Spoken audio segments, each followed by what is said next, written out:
It's Jay the BCBA, and today I wanted to talk a little bit about how I transitioned from working in the clinic to working hybrid/remote work. So I know the one question that everyone wants to ask is why move from working in clinic where you get to see your kiddos every day, you get to see their smiling faces, and you get to play with them. And that is one of the aspects that was truly unforgettable for me. I loved working with my clients and, touching them, hugging them, picking them up. But there's some things about being in the clinic that will kind of lead to burnout for me, at least, and will cause you to spend a lot more time on frivolous things rather than the actual things that a BCBA is supposed to be doing. So let's take a little step back real quick. My name is Jared. I have been in the field for about 6 or 7 years, and I've been a BCBA for about 4 of those years. So I worked at a nonprofit organization that dealing with kids with autism and other related disabilities in a place called Beaumont, Texas. Shout out to the Shorkey Center. So that was great. That was a great experience for me. I transitioned away from Beaumont and moved to Houston, Texas, where I got a job at a clinic called, what was that clinic called? Anyways, I got a job at a clinic and it was like in the Sugar Land area. So I started working at that. I liked it. I got into that internship role. I started to do more BCBA-like things rather than just being RBT. And it was great. I got a lot of different experiences where I did family guidances. I did assessments, here and there, initial assessments and like the FAST and those type of things. Transitioning from doing all of that to transitioning to actually being a BCBA is where the line started to kind of gray and things started to become a little bit more difficult in order to like keep time management really honed in for myself and to keep myself from burning out in general. I continue to work. I continue to accrue my hours. I continue to do the things that I needed to do in order to become a good BCBA and learn how to talk to parents, learn how to train people, how to implement different therapies and things of that nature. So I continued to do all those things as an intern and learned so much. I was so grateful for that experience. Moving over into the BCBA life, after I passed the exam on the first try, I went over into the BCBA role, which was pretty tough. I was working at a pretty large company where that company demanded a lot from me and I could handle it. I could do all the things. But at the time, I had some issues with my son where he was having seizures. There were febrile. It was freaking me out. Like every time I got that call that Cam had another seizure, I was freaking out and I was in the clinic and I was being a beast and I was like in supervision. I was doing 30, 35 billable hours a week. And, billable hours a week is probably like 50 real working hours in a clinic, So that kind of period in my life really kind of stressed me out and led to me becoming burnt out and becoming very nervous and anxiety and those type of things. I had to figure out what I needed to do in order to get my workload down, but not only my workload, just how could I find peace? I was looking for peace because in the clinic, I just could not find it. And it was because in the clinic, not only do you have to worry about the different clients that you have or the different supervisions, the different reports that you have to do, but you have people constantly coming to you, asking you for things and constantly asking you your opinion about things, and parents always trying to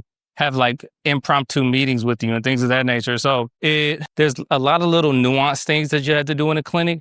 And those little things, those little interactions start to add up over and over and over again. Hey, how do you do this DTT? Hey, how do you do this? How do you do that? So you're constantly being pulled separate directions and you're trying to please everyone at the same time. But you have a caseload of, 10 kids, and it's just not a feasible thing for you to be pulled in all these different directions as a BCBA. After a while, I became effective at being a clinical BCBA, but there was one particular instance in which my supervisor would just like kind of throw clients on me and throw different things on me. And I would be doing maybe 4 or 5 interviews while trying to do supervision and trying to do different reports. So there was one day where I did like 3 different interviews that day and I had like 3 reports due. I'm like, you know what? This is not feasible.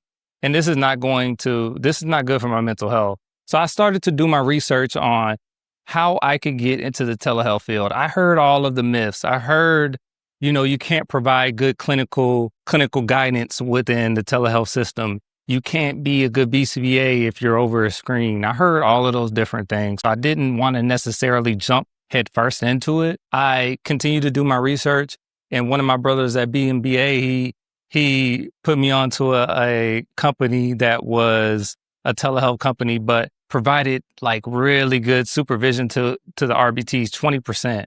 And they made sure that all of their RBTs and all of their clients were getting good progress. I was able to find that company, and then that kind of changed everything for me. I started doing telehealth and I started doing hybrid work. Quiet as kept. I have 2 jobs right now. One of them is telehealth and then one is hybrid. So I'm able to go into the clients' homes kind of and do my hybrid work, but I'm also have a full-time job that is a telehealth job. So I kind of have the best of both worlds. I'm able to have a lot more autonomy with my schedule because I'm able to kind of plan around different things. Do I want to do this amount of hours on my telehealth job for the day, or do I want to do an initial assessment? I could do that as well if I want to get more hours. So I said all that to say, for me, it's been worth it. And it's been something that really has kind of changed my time management. I've been able to manage my time a lot better. It wasn't easy in the beginning. In the beginning, it was very difficult because you have to be a bit of a better supervisor, believe it or not, once you're doing it telehealth, because you're not there to do different things. So you have to really hone in on your skills and really be an effective communicator and try to effectively teach your RBTs over a tablet. So it was some learning curves. It was some things I had to learn, but overall, it's been the best experience that I've had in ABA so far.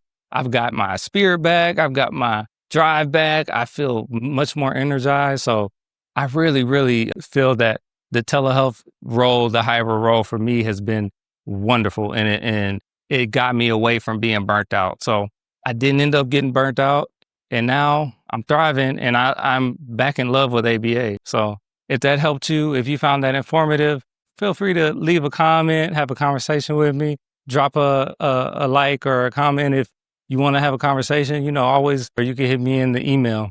I appreciate you guys for watching, and I'll see y'all later. Peace.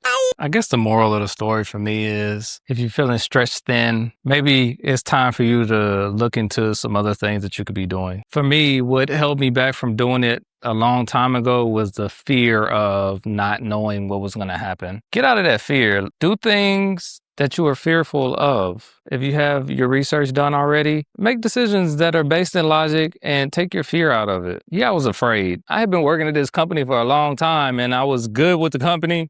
I've been there for, years, but I knew it wasn't sustainable for me. I knew that if I continued to do what I was doing, I was going to be burnt out and I was going to have to do something else because it wasn't going to be feasible for me raising children, trying to be a father, trying to spend time with them, and also being at the clinic, getting my energy drained out of my soul every single day. So maybe it's for you, maybe it's not. But for me, it worked out and I am so happy I made that decision. I miss talking to my kids, but actually I still talk to some of my clients. And I went to one of their baptisms a couple of weeks ago. That was fun to see them and interact with them and talk to them. So I still have my love for my clients and I still talk to some of them and I still interact with them.